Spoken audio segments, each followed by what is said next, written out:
One Book, One Region, Eastern Connecticut kickoff event. For those of you who are keeping count, this is our 4th annual One Book project, and we are just delighted to see how it grows every year. This is wonderful to see a room full of people here. As always, the One Book Committee began meeting last September, just almost as soon as we had finished the 2004 One Book. Many people are curious about how this all happens, how the committee meets and how we end up with a book. And so I thought I would tell you just a little bit about that.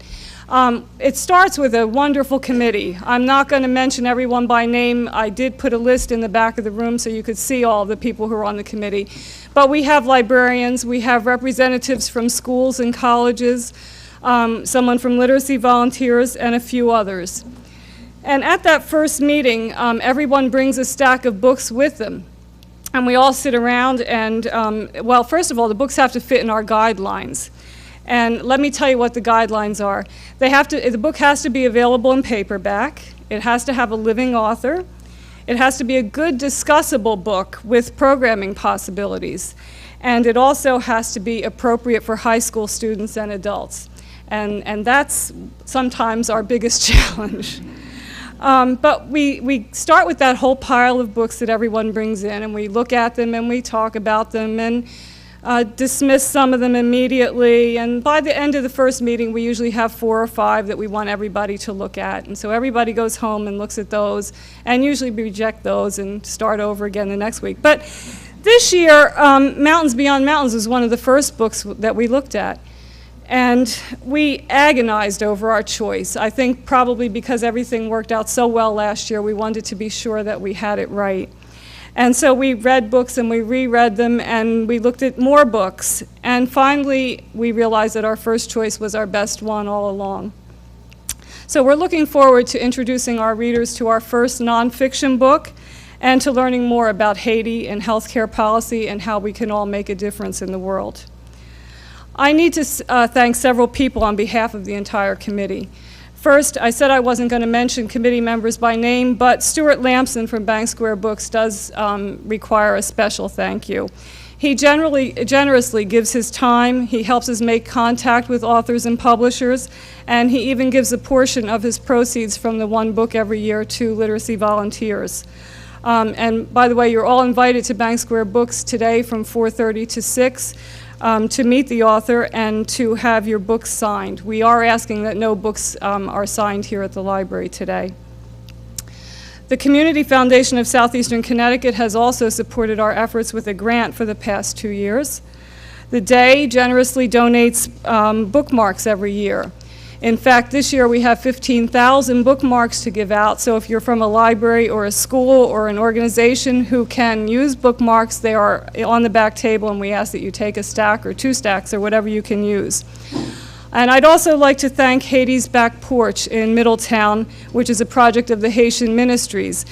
They've supplied all the beautiful artwork that's around the room today decorating our space. And one final reminder, please check our website, which is onebookoneregion.org. That's where you'll find all of the latest information about programs. It also has downloadable graphics, book discussion questions, related book lists. So check it, and there'll be photographs posted. So please watch it for events. And now I'm going to turn this over to Jim Landhair, who is also a committee member and one of our most committed committee members. And he, in fact, is the first person who said that he read a great book last summer, Mountains Beyond Mountains.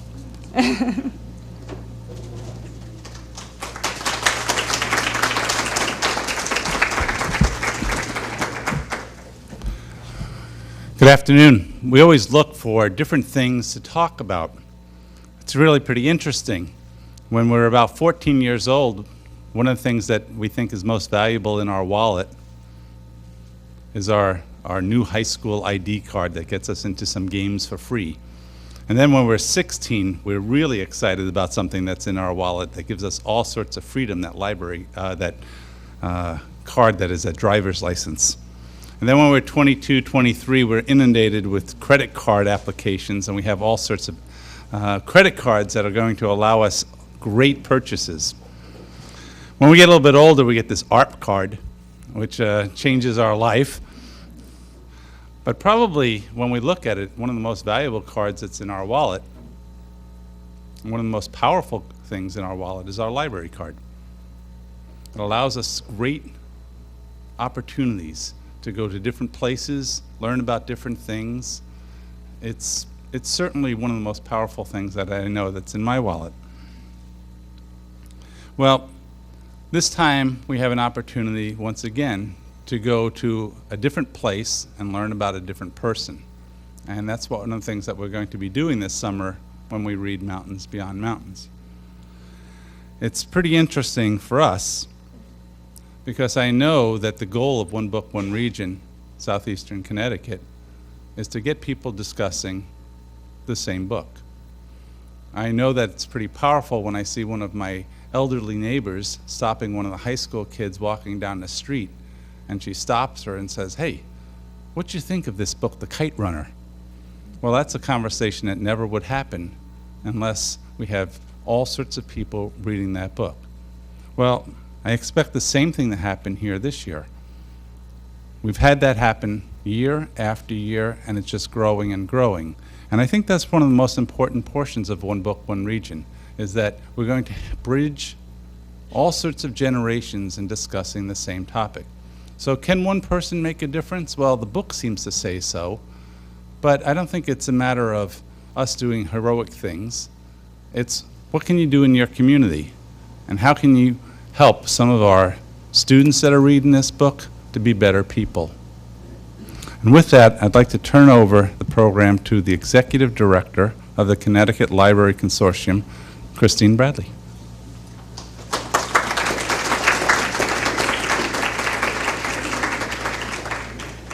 Thank you, Jim. Some of you may remember reading, not so long ago, or maybe a long time ago, Robert Fitzgerald's translations of the Iliad and the Odyssey.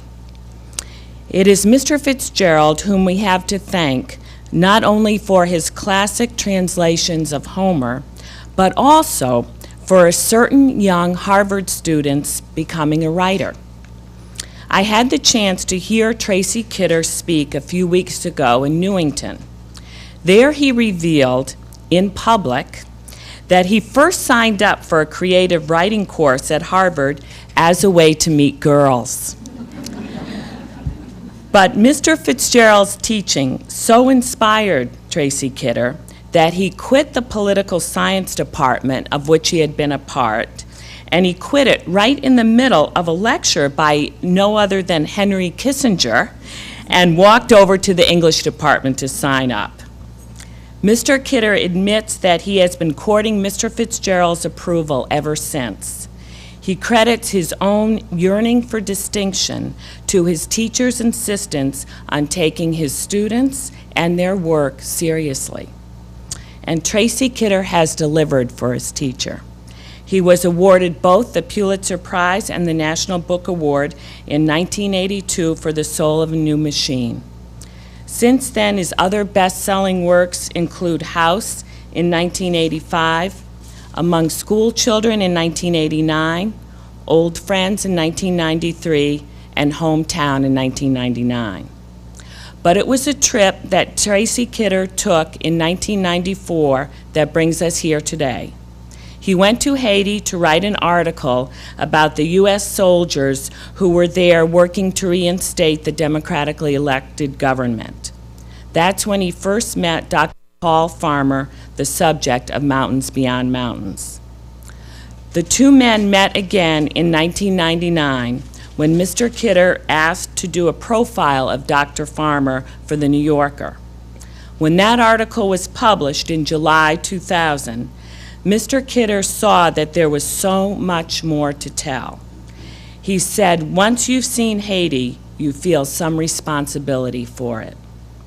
And so we have Mountains Beyond Mountains, our fourth one book for one region. Mr. Kidder revealed also last month in Newington that he thinks that this book, our book, is his best book. He said this even though the Newington audience to whom he was speaking had just finished reading Hometown as their one book. So we shall see. We will read Mountains Beyond Mountains this summer, And then when we gather together with Tracy Kidder again in the fall, we'll talk about it. But for now, let's welcome Tracy Kidder to Eastern Connecticut.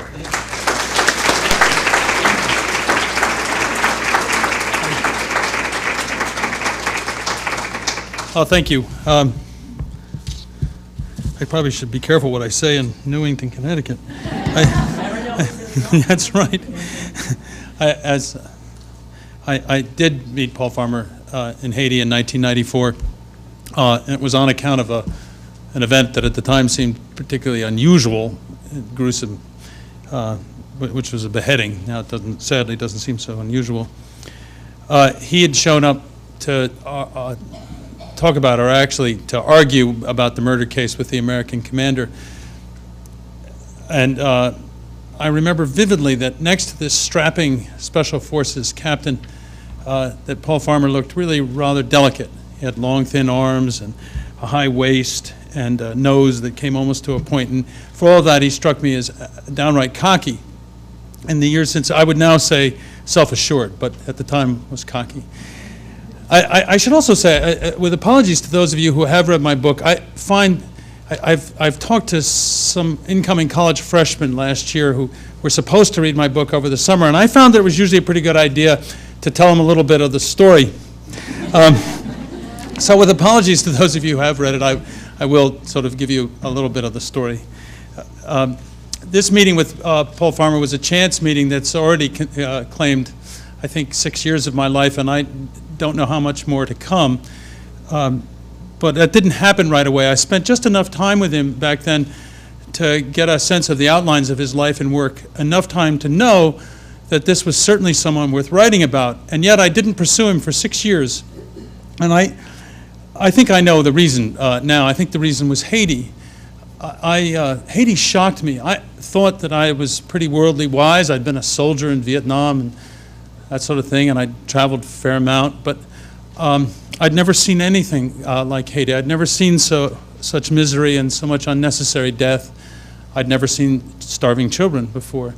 And I think that when I came back from Haiti, I spent a lot of my time and energy trying to reconcile the fact of Haiti with my own very comfortable, very nice American life, trying to hang on to my conviction that I deserved all my privileges. And I knew that if I started following this guy, Paul Farmer, around, he was going to disturb my peace of mind.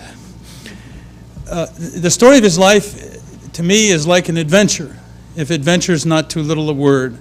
A moral adventure, a tale of seemingly insuperable obstacles overcome, livened up to near tabloid status from time to time by episodes of physical danger, threats on his life, stuff like that.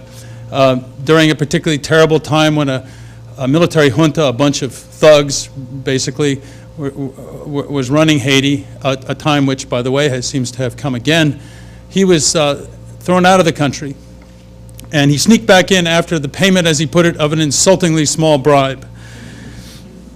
He has fancy credentials now. He's a professor of medicine and medical anthropology at Harvard. He's an infectious disease specialist on the senior staff at the Brigham and Women's Hospital, where he's also the head of something called the Division of Social Medicine and Health Inequalities. But he spends a lot less time in Boston than he does in places like the impoverished Central Plateau of Haiti, and in coach class in airplanes with his long legs jammed up against the seat in front of him. He doesn't sleep much, and he keeps practically nothing for himself.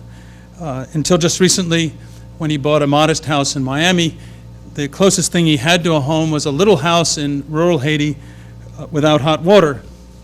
His work imposes frequent and, for him, painful periods of separation from his young daughter and his wife, who's Haitian. And he isn't a dour ascetic.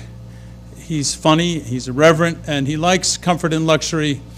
I was going to say almost as much as I do, but it's maybe about a third as much as I do, which is quite a lot, actually. And so I don't think a life of self-abnegation really suits him, which makes his personal sacrifices, to me, all the more interesting, maybe all the more meaningful. In the past, I'd written about so-called ordinary people, some computer engineers, a team of carpenters, a school teacher, residents of a nursing home, a cop. And of course, none of them was really ordinary. No human being is really ordinary. We all walk around with the most complex structure in the known universe on our shoulders. But Paul Farmer is the least ordinary human being I ever met. He spent part of his childhood in a campground in Florida, living in a bus with his 5 brothers and sisters and his mother and father. And after about 5 years of that, his father, a very determined, not to say pig-headed man, nicknamed Elbows by people who played basketball with him, great big guy. He moved the whole family onto a leaky old, half-homemade, 50-foot-long boat that was moored in a bayou in the Gulf Coast of Florida. I once said to Paul Farmer's mother, "No couch potatoes in your family," and she replied, "No couch." Paul was a skinny, intense kid, the kind of kid who might start a herpetology club in 5th grade. When he was 11, one of his, he was given a copy of the Lord of the Rings, Tolkien's trilogy, The Lord of the Rings, and he read it all in the space of 5 days or so, and then he read it all again, and then he took it to the library in Brooksville, Florida, and he told the librarians that he wanted more books like this. And they gave him a series of fantasy and adventure novels, and he kept bringing them back saying, "No, this isn't it." And finally, one of the librarians, and I'm sure with misgivings because he was only 11 years old, gave him a copy of Tolstoy's War and Peace. And sure enough, about a week later, he came back and said, "This is it. This is just like Lord of the Rings." So he was a nerd. But he was a hip nerd. His mother once told me that he was very popular with the girls in high school. And you could tell that from his yearbooks. And I wondered why. And she said, it's very simple. He listened to them. He went to Duke on a full scholarship and discovered first wealth and then migrant farm workers toiling in the tobacco fields of North Carolina. Many of them were Haitian. And he was initially interested in their lives, not so much outraged by them, but as interested in their lives because they were so different from the very comfortable life that he was leading at Duke, and they were so hidden from that lovely campus. So he started studying all things Haitian, the way he'd studied herpetology.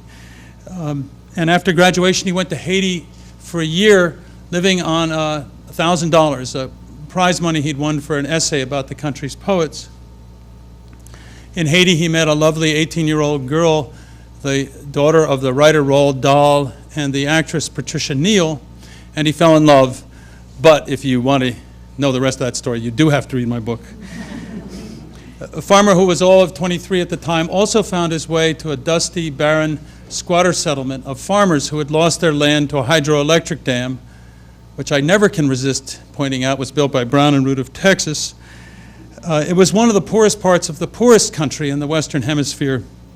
He'd gone to Haiti planning to do anthropology, but I think that the misery he found there, I think he felt that misery asked for something more from him, something in addition to anthropology. So he went to Harvard, and in 6 years got both his PhD in anthropology and his medical degree. But what's really interesting about those years is that he spent most of them not at Harvard, but in Haiti,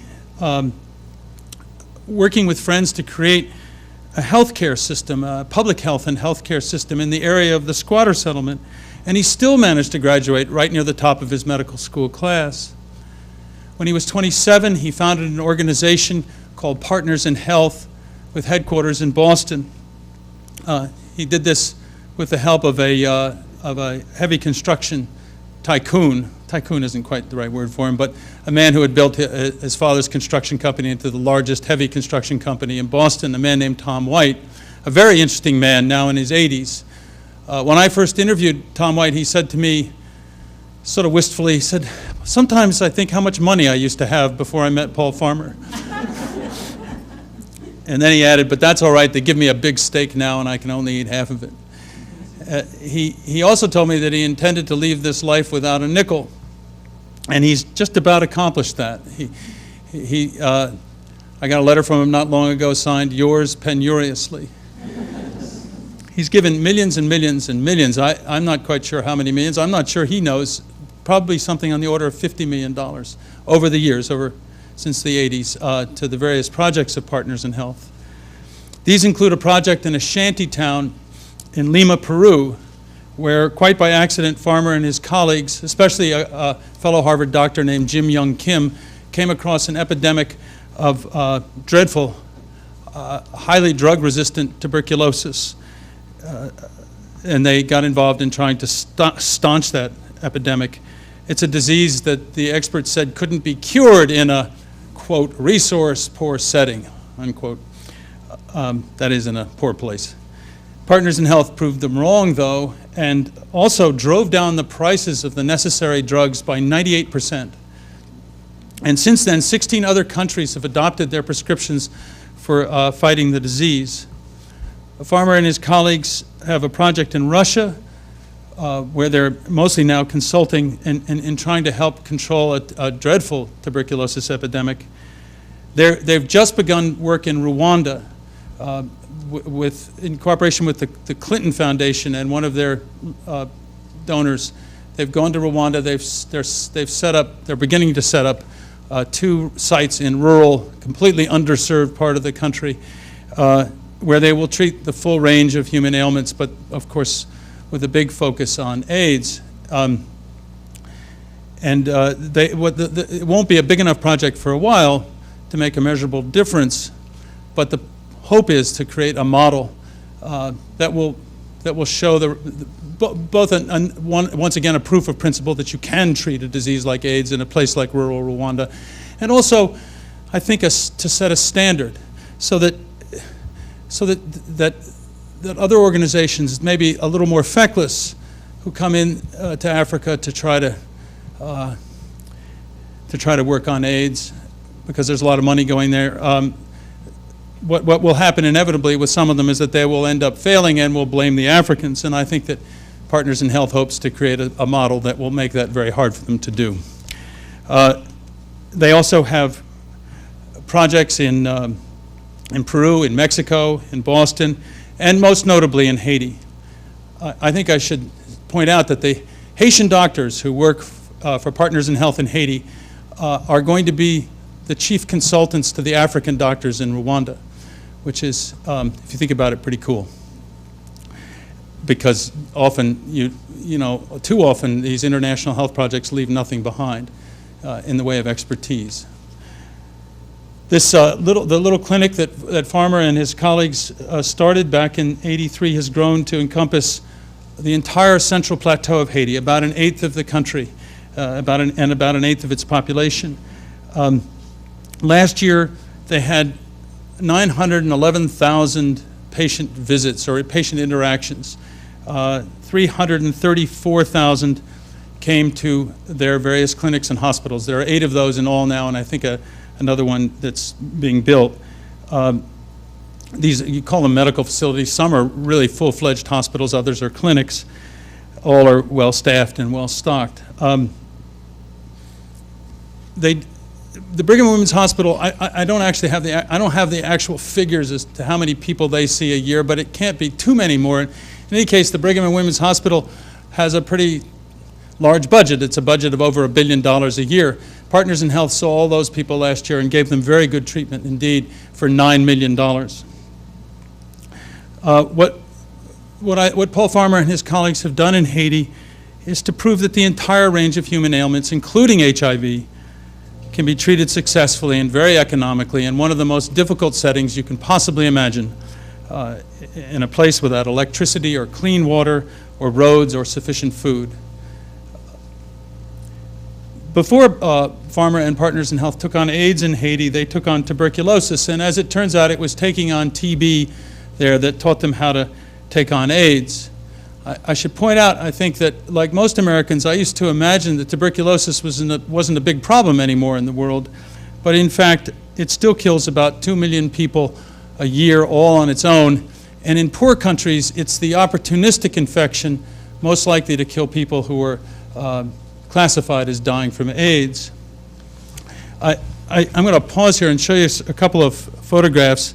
I don't usually use photographs. I think they're unfair competition for writers, but if I can figure this out, but oh boy, I shouldn't have promised until what do I do? Let's see. She showed me and I've forgotten. Nope. Left click. Come on. Oh, I'm so sorry. Why isn't that working? There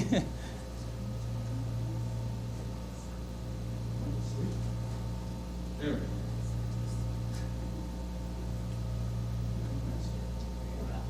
Hey, finally. Sorry. This is another reason not to use photographs. Yeah. No?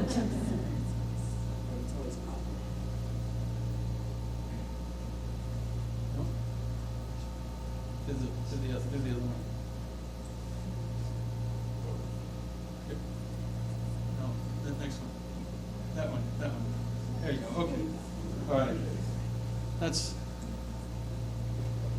This is what tuberculosis looks like.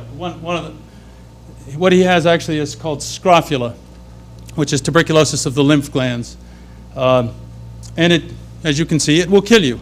It's a deadly, horrible disease.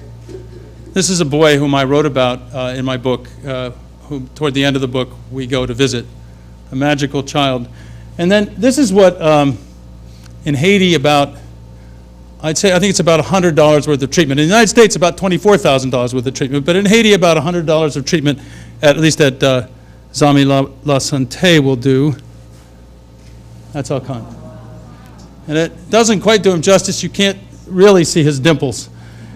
It's one of the most beautiful children. I should add that another thing that Partners in Health has done, or that Paul Farmer talked about to Ophelia Dahl, the girl he fell in love with in Haiti years ago, he said to her that we have to think about public health in the broadest possible sense, and that included shoes for children, that included that included schools, that included food, that included especially cleaning up water supplies, and it also includes housing for the most awful housing. This is what Alcon's house looked like before. You see all the modern roofing material. It's really a kind of medieval construction, and then these are the kinds of houses that Partners in Health is building for less than I think it's $750. At least they have roofs that don't leak and concrete floors and several rooms. And that's Paul Farmer, who isn't weeping, I think. Anyway, all right. Happy houses? Don't know what you mean. Oh. They do the same thing. Oh, okay. I don't know the term. I built thousands and thousands of them in the Central Plateau. I don't know how many thousand. I probably should. Anyway, just to go on, how much more time do I have? Okay. Traveling with Farmer to Moscow and Siberia and, well, really all over the world, I was exposed to more reasons for despair than I'd ever seen before or indeed imagined. And yet it was the most exhilarating experience of my life. I remember how I used to turn away from stories about the AIDS pandemic when I was reading the newspaper, just flipping past the stories because the problem seemed too big, too complicated, too expensive ever to be solved. But here were Farmer and his colleagues saying, no, it's not too big, it's not too complicated, it's not too expensive, and here's the proof. That was very moving to me to see the proof. It's also something that's rather daunting if you think about it. And it remains daunting because if we can, in fact, treat and prevent a disease like AIDS in a place like rural Haiti, then we have no excuse for not doing the same thing everywhere. Okay, that's the end of the sort of sermon part, but I'd just like to talk a little bit to you about writing. Back when I was a college student, I set out to write a novel, and I spent all my best energies not writing the novel, but making little drawings and notes in the margins for my biographers to find. Nowadays, I take active precautions to prevent self-consciousness while writing because, in me at least, self-consciousness is powerfully inhibiting. So I try not to remember much of what I think about while I'm writing a book, so most of what I say aloud about a book after I've written it is at least a step or two removed from the thing itself. But I do remember discussing an early draft of this book with my old friend and editor, Richard Todd, and I remember that at some point he said with conviction there's a problem here. It's the problem of goodness. It was several problems, really. The first is a reporter's problem. You encounter a person like Paul Farmer, and if you've cultivated a skeptical view of the world, as I had, sooner or later you have to ask yourself, what's the catch? Where's the dirty secret? The simple but true answer is that I didn't find one. Partners in Health left its books open to me. I hung out with Farmer in Boston. I traveled with him to Moscow, to Siberia, to Peru, to Cuba, Paris, Montreal, New York, Chiapas, and to Haiti more times than I can now remember. I shared hotel rooms with him. I watched him at work and play. I visited the sites of his childhood. I spoke at length with his mother and all but one of his siblings. I read everything he'd written, which was only 75 articles back then. It's a lot more now.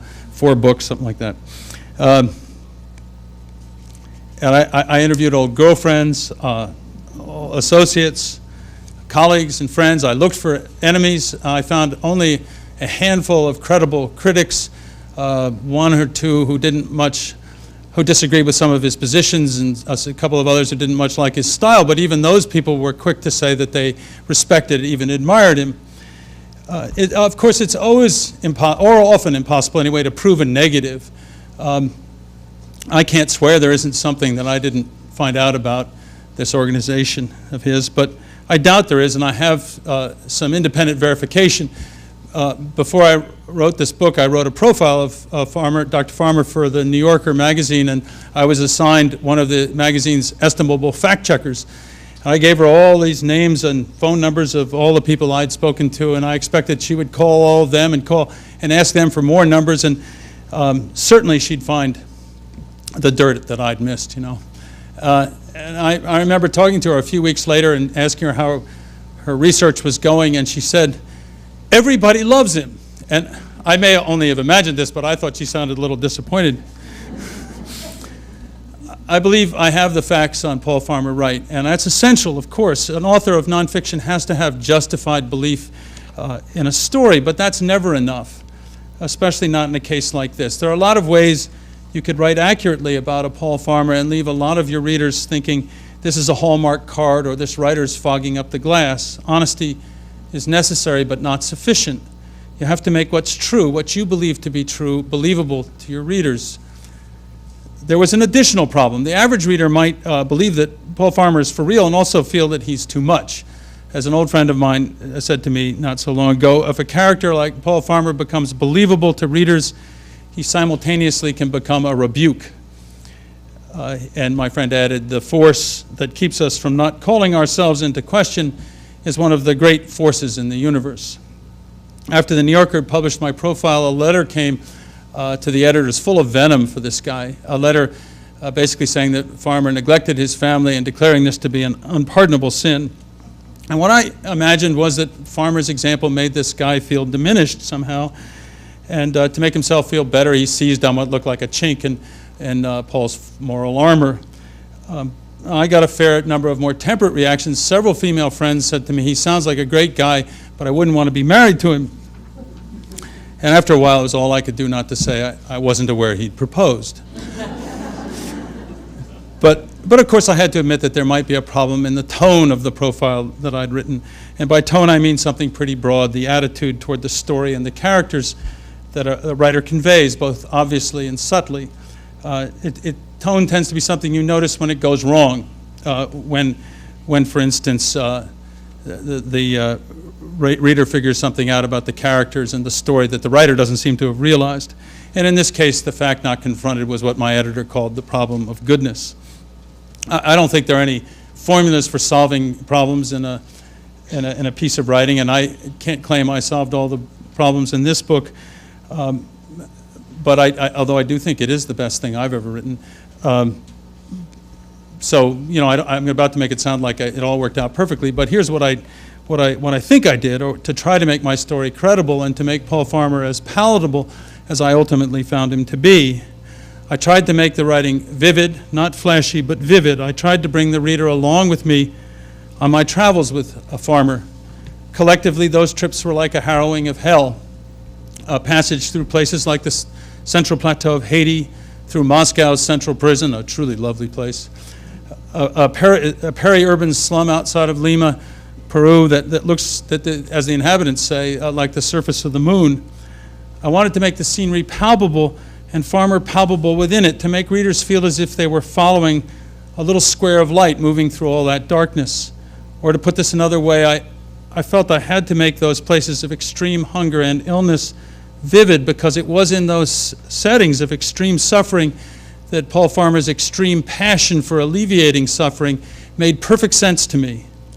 In a place like Haiti's deforested and famished Central Plateau, I could at moments even imagine doing as Farmer did, if only I were constructed differently. And of course, I also tried to do the most obvious thing, the thing every writer does when attempting to bring a hero to life on the page. I tried to depict Dr. Farmer's foibles. And I hope you'll believe me when I say that I used every foible, every less than fully virtuous thing I could find about him, or that I either heard or witnessed. And I promise you that I wished I'd found more. I didn't hope to achieve what's called balance. I have views on the subjects of balance and objectivity, but they aren't really relevant here. What I attempted was a shameless attempt to promote a vision that I felt to be true, and I tried to marshal every foible and imperfection in the man that I could in the service of making my story credible. The most important part of my solution, most important in retrospect, to me anyway, was to write about Farmer in a kind of first person I hadn't used in a very long time, actually making myself a character on the page. I wasn't doing this to make the book more honest. I wasn't trying to be self-revelatory. I was trying to find a way to deal with this rebuking quality of goodness. It seemed to me that I had to present some of my thoughts and feelings in order to provide a foil for this improbable main character. I imagined my first-person narrator as a proxy for the reader, an everyman who is a lot less virtuous than Paul Farmer. I don't mean to suggest that I invented this character. He's me, and both of us, he and I, we are in fact both a lot less virtuous than Farmer. This everyman would be present, first of all, to testify that Paul Farmer is for real, he exists. Most important, my narrator would shift the reader's frame of reference. He'd remind the reader that we all tend to push away evidence of a virtuousness that exceeds our own. This much less virtuous than Farmer narrator would acknowledge the psychological discomfort that most people are bound to feel in the constant presence of someone so gifted, so self-sacrificing, so passionate about a cause. If I did this right, I'd in effect be saying to a reader, look, I know this guy is beginning to make you feel uneasy. He's making me feel uneasy too, and here's what I think about my uneasiness and its causes. And I remember searching with the help of Richard Todd for the right moments in the story to make this kind of acknowledgement, to make it both in veiled and open ways. So Mountains Beyond Mountains contains a small sub-narrative, the story of my own little struggle with Dr. Farmer's outsized virtue. It comes to a head and roughly to an end about 3/4 of the way through my book. I should explain that by this point we know that Paul Farmer is above all else a doctor, extraordinarily kind to patients and adept at curing them. I'd seen him bring people back from what certainly looked to me like the dead, both in Boston and in Haiti, and actually in Peru. At this point in the story, we'd been in Cuba for about a week at an AIDS conference. And at a few moments, things had gotten a little testy between us. And then while we were sitting out a long delay at the airport in Havana waiting for our flight to Miami, he suddenly started scolding me, or at least that was how it seemed to me. He said, if I can find the pages here, among many other things, he said, when others write about people who live on the edge, who challenge their comfortable lives, and it has happened to me, they usually do it in a way that allows a reader a way out. You could render generosity into pathology, commitment into obsession. That's all in the repertory of someone who wants to put the reader at ease rather than conveying the truth in a compelling manner. I now think in tranquility that those words might serve a useful purpose over the doorways to American schools of journalism. But at the time, it seemed to me that he was attacking me for things I'd written about him, and I hadn't written anything yet, and I was pissed. Some hours later, we arrived in Miami en route to Paris and Moscow. I'll read the rest of this part of the story. It's less than a page. We got to Miami so late, and he had so much shopping to do, and so many emails had accumulated in his account, about 1,000 in all, at least 24 of which concerned patients and required immediate answers, that we almost missed our night flight to Paris. They closed the gate behind us, and Farmer declared our timing perfect. But the plane was full, and there was no room left for our briefcases. I felt as if I wedged myself into my seat, and Farmer's legs were longer than mine. For the last day and a half, I'd been suffering from diarrhea, not from the Cuban water, probably from too many mojitos. I had resolved not to tell Farmer and remained determined not to, right up until I told him. We had taken off. He'd ingested a sleeping pill, a fast-acting benzodiazepine, and his eyelids were fluttering. They opened right up, however, when I made my complaint. He looked over at me, his face utterly serious. "From now on," he said, "I want a full report on all of your bowel movements." I felt greatly reassured, much better already, in fact, and the last remnants of my anger at Farmer seeped away. It still seemed to me that he took a stance all too conveniently impregnable. He embodied a preferential option for the poor. Therefore, any criticism of him amounted to an assault on the already downtrodden people he served. But I knew by now he wasn't simply posing. I felt something about him that I'd later framed to myself this way. He said patients came first, prisoners second, and students third. But this didn't leave out much of humanity. Every sick person seemed to be a potential patient of Farmer's, and every healthy person a potential student. In his mind, he was fighting all poverty all the time, an endeavor full of difficulties and inevitable failures. For him, the reward was inward clarity, and the price perpetual anger, or at best, discomfort with the world, not always on the surface, but always there. Sensing this, I'd begun to be relieved of the shallower discomforts I sometimes felt in his company, that I'd felt keenly back in the airport in Cuba. Farmer wasn't put on earth to make anyone feel comfortable, except for those lucky enough to be his patients, and for the moment, I had become one of those. I'll be glad to answer questions if you have any. Thanks. Thank you.